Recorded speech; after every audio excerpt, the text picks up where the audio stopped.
Welcome back to Kasera Bio Classes. Today I will discuss the experimental proof of replication. तो देखते हैं कौन कौन से इसमें प्रूफ दिया गया है। तो सबसे पहले जान लेते हैं रेप्लिकेशन होता क्या है। डीएनए से डीएनए के फॉर्मेशन को रेप्लिकेशन बोला जाता है, ये तो आप जानते ही होंगे। तो यहाँ पे जो ये डीएनए से डीएनए का डुप्लीकेशन हो रहा है, इसी को रेप्लिकेशन कहा जाता है। इसमें जो मेथड है वो है semi conservative method, semi conservative method. अब इसको कैसे प्रूव किया गया साइंटिस्ट के द्वारा, तो दो साइंटिस्ट का नाम आता है। तो यहाँ पे पहले देख लेते कौन कौन सा प्रूफ है। दो प्रूफ है, एक तो है मेसेल्सन एंड स्टाल का एक्सपेरिमेंट और दूसरा है टेलर्स एट अल का एक्सपेरिमेंट। तो यहाँ पे दोनों एक्सपेरिमेंट के द्वारा ये प्रूव किया गया है कि रेप्लिकेशन का जो मेथड है वो सेमी कंजर्वेटिव मेथड होता है। तो चलते हैं, सबसे पहले मेसेल्सन और स्टाल के एक्सपेरिमेंट को डील कर लेते हैं। तो यहाँ पर मेसेल्सन स्टाल एक्सपेरिमेंट यहाँ पे ये इस तरह से हो गया है। 1958 में ये एक्सपेरिमेंट इन्होंने किया था। अब इन्होंने कौन कौन सा एक्सपेरिमेंटल मटेरियल लिया था, तो दो चीज़ का यहाँ पे इन्होंने यूज़ किया। तो दे यूज़ हैवी नाइट्रोजन, ध्यान रखेंगे रेडियो एक्टिव नाइट्रोजन यूज़ नहीं किया, हैवी नाइट्रोजन यूज़ किया, जिसको यहाँ पे N15 लिख दे रहे हैं। किस रूप में? In form of ammonium chloride. यहाँ पर ये जो अमोनियम क्लोराइड लिखा हुआ है, इसके ऊपर यहाँ पे N15 लिख दें तो आसानी से समझ में आ जाएगा। दूसरा इन्होंने क्या यूज़ किया, they use cells of E coli bacteria. Bacteria आपको पता ही होगा कि कैसे होता है, ये होगा ग्राम नेगेटिव और बैसिलस बैक्टीरिया। तो इसके लिए ये वर्ड भी आप याद रखेंगे, बैसिलस और ग्राम नेगेटिव बैक्टीरिया है, ये भी क्वेश्चन आपको मिल जाएगा। अब यहाँ पर जो सेमी कंजर्वेटिव मेथड था उसको प्रूव करने के लिए इन साइंटिस्ट ने इसको कई जनरेशन तक इस तरह के मीडियम में ग्रो किया। तो ई कोलाई सेल को यहाँ पे बना लेते हैं। तो अगर कह दें कि ये है ई कोलाई का एक सेल, इसके डीएनए को यहाँ पे बना लेते हैं। इसके डीएनए को इस तरह से यहाँ पे बना लिया और इसको बाहर कर लेते हैं। ये डीएनए है और इसमें अभी जो नाइट्रोजन है वो अभी नॉर्मल टाइप का है ये। अब इसको कई जनरेशन तक ग्रो किया गया। तो यहाँ पे इसको लिखेंगे ग्रू फॉर मेनी जनरेशन। कई जनरेशन तक इसको ग्रो किया गया। किस मीडियम में? In ammonium chloride. लेकिन यहाँ पर ये जो अमोनियम क्लोराइड है उसके ऊपर याद रखें N15 अभी यूज़ किया जाएगा। तो ये जो इस तरह का दिख रहा है डीएनए, अब यहाँ पे सैम्पल्ड हो करके इसका कलर कुछ इस तरह से हो गया। यानी कि अब ये हो गया N15 और N15, यानी कि ये हो गया हैवी डीएनए। तो ये डीएनए कैसा रहा? ये डीएनए अभी है लाइट डीएनए। तो इस वर्ड को थोड़ा ध्यान दीजिएगा कि लाइट और हैवी कब यूज किया जा रहा है। अब इसके एक्सपेरिमेंट की ओर चलते हैं। तो यहाँ पर फर्स्ट जनरेशन के लिए एक्सपेरिमेंट करेंगे पहले, और इसमें जो टाइम लगेगा वो लगभग 20 मिनट का लगेगा और एंजाइम यूज़ किया जाएगा डीएनए पॉलीमरेज 3। ये अब यहाँ पर कंडीशन जो है अमोनियम क्लोराइड की नॉर्मल ही रखी जाएगी, यानी कि N15 नहीं होगी। अब इसके बाद जो डीएनए बनेगा उसको देखते हैं। इसमें पहले इस स्ट्रैंड को ले लेते हैं। तो यहाँ पे इस स्ट्रैंड को यहाँ पे बना लिया जाए कुछ इस तरह से। इधर वाला भी नीचे बना लेते हैं लाइक दिस। अब इसमें लाइट डीएनए का स्ट्रैंड इस तरह से बनेगा। यहाँ पर देखिए बिल्कुल वैसे ही बन रहा है। तो क्या लिखेंगे, नीचे की ओर है यहाँ पर N14, यहाँ पर N14। अब ऊपर की ओर आपको दिख रहा होगा दिस इज़ द N15 वाला स्ट्रैंड, यानी कि हैवी है। तो ये जो डीएनए आप देख रहे हैं, ये डीएनए ना तो हैवी है ना तो लाइट है। ये डीएनए कैसा है, hybrid DNA. This is the hybrid DNA. ये हुआ पहले जनरेशन के लिए। अगर यहाँ पे सेमी कंजर्वेटिव को देखना है कि हो रहा है कि नहीं हो रहा है, तो आप आराम से प्रूव कर सकते हैं। यहाँ पर देखिए दोनों ही इसके स्ट्रैंड हैवी थे, लेकिन यहाँ पे आधा आधा स्ट्रैंड हैवी है, इसका मतलब सेमी कंजर्वेटिव है। तो सेमी का एक्चुअली में मतलब क्या होता है, आधा। तो यहाँ पे आधा स्ट्रैंड क्या है, कंजर्व है, सुरक्षित है, यानी कि ये दोनों आधा आधा यहाँ पर आपको देखने को मिल रहा है। अब जरा इसको एक जनरेशन के लिए और बढ़ाते हैं, क्या ये आगे वाले जनरेशन में हमको देखने को मिलेगा। तो चलते हैं, यहाँ पे फर्स्ट जनरेशन लिखा है, यहाँ पे लिख दे रहे हैं सेकेंड जनरेशन। यहाँ पे लगभग 40 मिनट का टाइम लगेगा और साथ में एंजाइम वही लेंगे, डीएनए पॉलीमरेज थर्ड। यहाँ पर अमोनियम क्लोराइड नॉर्मल टाइप का लिया, पर अमोनियम क्लोराइड नॉर्मल टाइप के लेंगे N14। यहाँ पर भी कैसा था, अमोनियम क्लोराइड नॉर्मल ही टाइप का था। तो यहाँ पे आप देखेंगे कि डीएनए कैसे बनेगा। इसको समझने के लिए पहले दोनों में से एक स्ट्रैंड को लेना पड़ेगा। तो पहले रेड वाला ले लेते हैं यहाँ पर इस तरह से ये, और रेड वाला इधर भी यहाँ पे ले लेते हैं। तो यहाँ पर आपने देखा दोनों का यहाँ पे रेड वाला हमने ले लिया। अब इसके रेड के साथ यहाँ पर एक लाइट डीएनए अब यहाँ पर बनेगा, यहाँ पर भी ऐसे लाइट डीएनए इस तरह से बनेगा, ठीक। अब इस वाले ग्रीन को देखेंगे, इस वाले ग्रीन को देखेंगे, इस वाले ग्रीन को यहाँ पर बना लेते हैं और यहाँ पर इस वाले ग्रीन को इस तरह से बना लिया। अब इसके साथ भी ग्रीन वाला स्ट्रैंड बनेगा, यानी कि लाइट डीएनए बनेगा। अब जरा देखते हैं यहाँ पर क्या सिचुएशन है। तो आप यहाँ पे ये रेड वाला है हैवी के लिए, यहाँ पर भी ये रेड वाला हैवी के लिए, बाकी सब ग्रीन है, यानी कि ये लाइट के लिए है। ये देखिए यहाँ पर ये हो गया N14। अब डीएनए की यहाँ पे परसेंटेज के हिसाब से देखेंगे। यहाँ पे अगर देखें डीएनए का परसेंटेज, तो सभी डीएनए यानी कि दोनों डीएनए हाइब्रिड है, लेकिन वहाँ में 4 में से केवल 2 है, यानी कि 50% हाइब्रिड यहाँ पे देखने को मिल रहा है। तो यहाँ पे 50% हाइब्रिड डीएनए है और 50% यहाँ पर लाइट डीएनए देखने को मिल रहा है। तो इसको अगर परसेंटेज के हिसाब से देखें तो यहाँ पे आधा बचा। तो ये भी क्या प्रूफ हो रहा है कि सेमी कंजर्वेटिव मेथड यहाँ पर रेप्लिकेशन का हो रहा है। तो यहाँ पर आपने देख लिया, इसमें भी प्रूफ हो रहा है, इसमें भी प्रूफ हो रहा है। अब यहाँ पर इन सभी डीएनए को अलग कैसे करें, सेपरेट कैसे किया जाए। तो सेपरेट करने के लिए एक टेक्निक है, उस टेक्निक का नाम है caesium chloride density gradient centrifugation technique. अब उस टेक्निक की मदद से इसको अलग अलग कर लिया जाएगा। तो यहाँ पे इसको भी देख लेते हैं। The light DNA, light DNA में आपको पता है कौन कौन सा होगा, N14। फिर इसके बाद हाइब्रिड डीएनए, हाइब्रिड डीएनए में भी आपको पता चल गया होगा क्या क्या है, मिक्स टाइप का होगा, यानी कि यहाँ पर होगा N14 और N15। And heavy DNA, heavy DNA में दोनों ही क्या होगा, N15 और N15 आर सेपरेटेड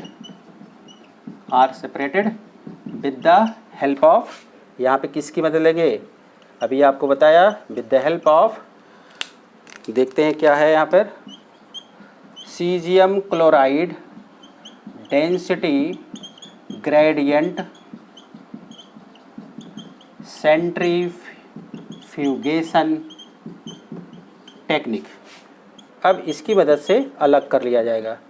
अब यहाँ पर अगर इस टेक्निक का यूज़ किया जा रहा है तो ज़रा देखते हैं कहाँ पे कैसे इसको देखा जाए। तो ये हैवी डीएनए, इसको सेपरेट करने के लिए एक यहाँ पर इस तरह से सेंट्रीफ्यूज ट्यूब बना लिया, यहाँ पर भी इसके लिए एक सेंट्रीफ्यूज ट्यूब बना लेते हैं और इसके लिए भी एक सेंट्रीफ्यूज ट्यूब यहाँ पे इस तरह से बना ले रहे हैं। ये हो गया आपका सेंट्रीफ्यूज ट्यूब, यहाँ पर भी इस तरह से सेंट्रीफ्यूज ट्यूब हो गया। अब यहाँ पर भी इस तरह से सेंट्रीफ्यूज ट्यूब आप इसको देख रहे हैं। अब ये हैवी डीएनए है, तो हैवी डीएनए में ये सेंट्रीफ्यूगेशन के बाद सबसे नीचे की ओर बैठेगा, यानी कि बॉटम की ओर बैठेगा। तो यहाँ पे N15 और N15 वाला स्ट्रैंड मिलेगा। ठीक, यहाँ पर ऐसा नहीं है, थोड़ा सा ऊपर की ओर आ जाएगा, यानी कि ये इंटरमीडिएट है तो थोड़ा सा ऊपर की ओर आएगा। तो यहाँ पर देखिएगा, अगर गौर से देखेंगे यहाँ पर, तो ये थोड़ा सा नीचे है, वो ऊपर की ओर है। तो ये है N14 और उधर वाला क्या था N15, ये है N15। अगर इधर देखेंगे तो यहाँ पर ये बीच में आपको दिखाई पड़ेगा, यहाँ पर ये है हाइब्रिड वाला, इसके साथ यहाँ पे ये ग्रीन, ये हाइब्रिड है, इसके साथ ऊपर की ओर सबसे आपको लाइट डीएनए मिलेगा, यानी कि ये दोनों ऊपर की ओर है।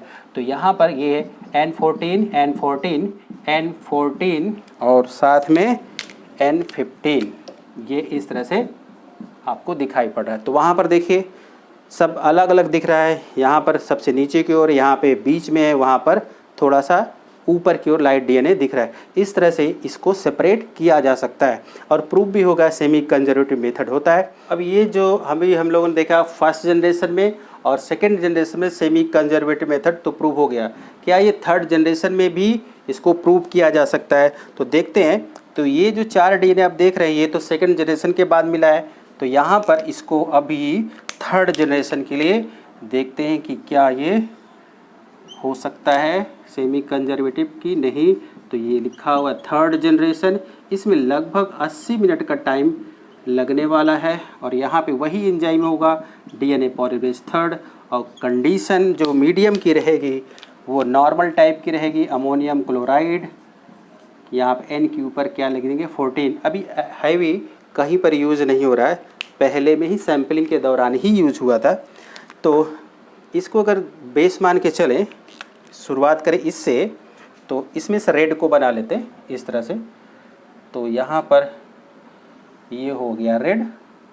अब रेड के साथ और इसका भी ग्रीन भी बना लेते हैं यहाँ पर, जिससे कन्फ्यूज़न ना हो। ये देखिए, इसका हमने यानी कि इन दोनों को अलग कर लिया। अब इन दोनों के साथ जो नया स्ट्रैंड बनेगा वो लाइट वाला ही बनेगा। तो ये देखिए यहाँ पे ये लाइट वाला बन गया। अब इसके साथ एक है तो 2 बना, जैसे यहाँ पे एक के साथ 2 बना, इसके साथ भी 2 बनेगा। अब यहाँ पे कोई दिक्कत नहीं, सब लाइट है तो लाइट ही बनेगा। तो अब यहाँ पर 2 और बना लेते हैं फटाफट। तो ये देखिए, एक ये हो गया, एक ये हो गया। तो यानी कि इन दोनों को कंप्लीट कर ले। इसके साथ भी सेम कंडीशन है, यहाँ पर कोई भी हैवी आइसोटोप ऑफ नाइट्रोजन नहीं मिलेगा। तो यहाँ पे इसके लिए भी 2 इस तरह से आपने बना लिया। इसके साथ एक में तो लाइट बनेगा इस तरह से, यानी कि ग्रीन वाला अगर ले तो। अब रेड वाला यहाँ पे लेते। रेड वाला यहाँ पर जब इस तरह से लिया गया तो इसके साथ जो नया स्ट्रैंड बनेगा डीएनए का वो भी लाइट ही होगा। तो यहाँ पर आपको क्या देखने को मिल रहा है, ये N14 है इसके साथ, और ऊपर की ओर क्या आया है यहाँ पर, ये यहाँ पर होगा N15। नीचे की ओर भी N15 है, लेकिन इसके साथ वाला जो स्ट्रैंड है वहाँ पर आपको दिखाई पड़ रहा है N14। लेकिन इन सब बाकी सभी में दोनों स्ट्रैंड जो है सब में N14 और N14 वाला ही कंडीशन है। तो यहाँ पे 4 डीएनए मिला, यहाँ पे 8 डीएनए मिला। एक्चुअली में जैसे जनरेशन बढ़ता है वो संख्या जो है डबल हो जाएगा। यहाँ पे 4 डीएनए, यहाँ पे टोटल 8 डीएनए है। तो इसको कैसे परसेंटेज के हिसाब से समझें, अगर यहाँ पे देखेंगे 8 में से 2 डीएनए कैसे हाइब्रिड, तो इसको यहाँ पे ऐसे लिखा जा सकता है 2 डीएनए 8 में से हाइब्रिड है। तो इसको आप ऐसे समझ सकते हैं, ये कट जाएगा और ये बचेगा 25%। यहाँ पर कैसा है हाइब्रिड डीएनए का अमाउंट, यहाँ पर है 50% हाइब्रिड दिख रहा है आपको, दूसरे जनरेशन का था। तीसरे जनरेशन देखिए 50 से बचा 25, यानी कि ये भी सेमी कंजर्वेटिव है। और जो लाइट डीएनए का अमाउंट है वो कैसा होगा, 6 डीएनए है 8 में से, इसको आप ऐसे लिख सकते हैं, यानी कि 75%। और ये जो 75% है ये है लाइट डीएनए और ये है हाइब्रिड डीएनए। तो इस तरह से यहाँ पे ये प्रूव हो जाता है कि डीएनए का रेप्लिकेशन कैसे होता है, कैसे होता है, सेमी कंजर्वेटिव टाइप का। तो यहाँ पे ये इस तरह से, यहाँ पे आप इसको N14 और N14 मानेंगे, ये इस तरह से। तो कभी इस तरह से पूछा है तो आप इसको देख लीजिएगा। अभी तक हमने मेसेल्सन के एक्सपेरिमेंट को देख लिया कि सेमी कंजर्वेटिव होता है। अब टेलर के लिए देखेंगे इन्होंने किस तरह से बताया। तो यहाँ पर टेलर्स के लिए एक्सपेरिमेंट को देखते हैं। टेलर्स एट ऑल एक्सपेरिमेंट,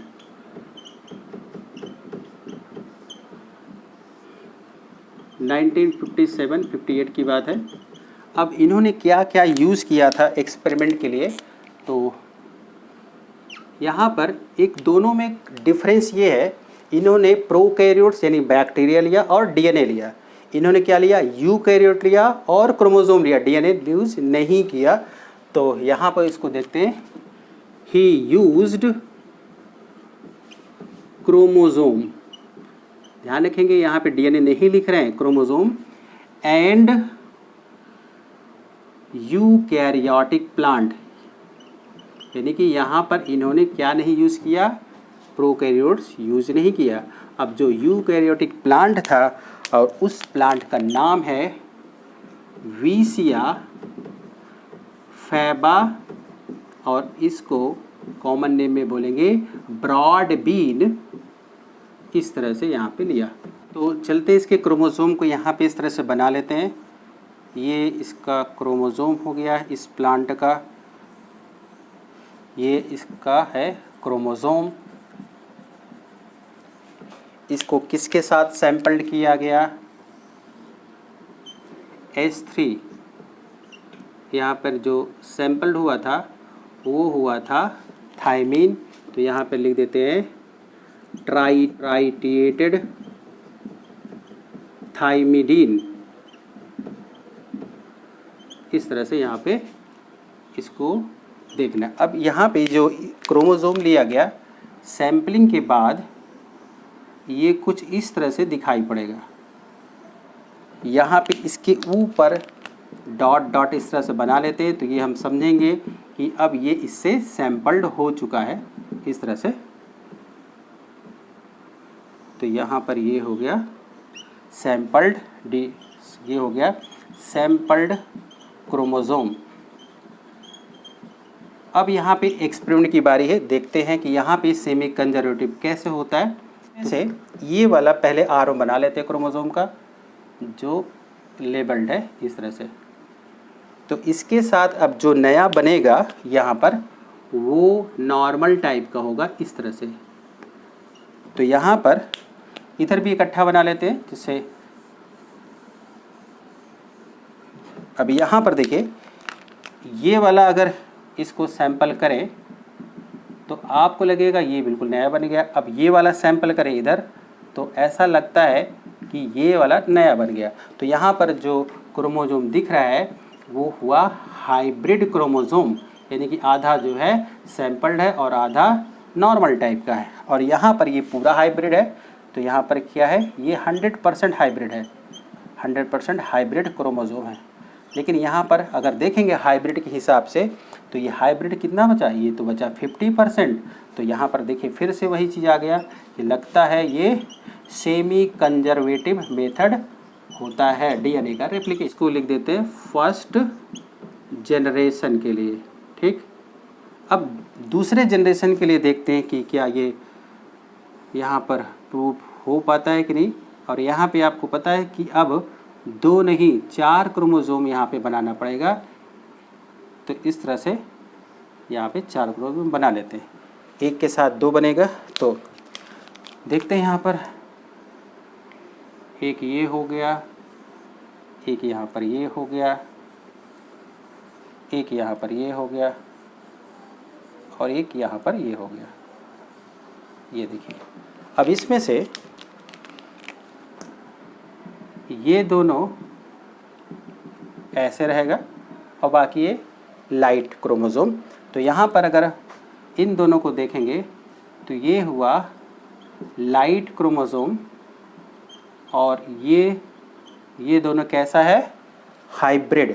तो हाइब्रिड यहाँ पे 4 में से 2 ही है, तो हाइब्रिड का अमाउंट कितना बचा, 25% हाइब्रिड यहाँ पर बचा।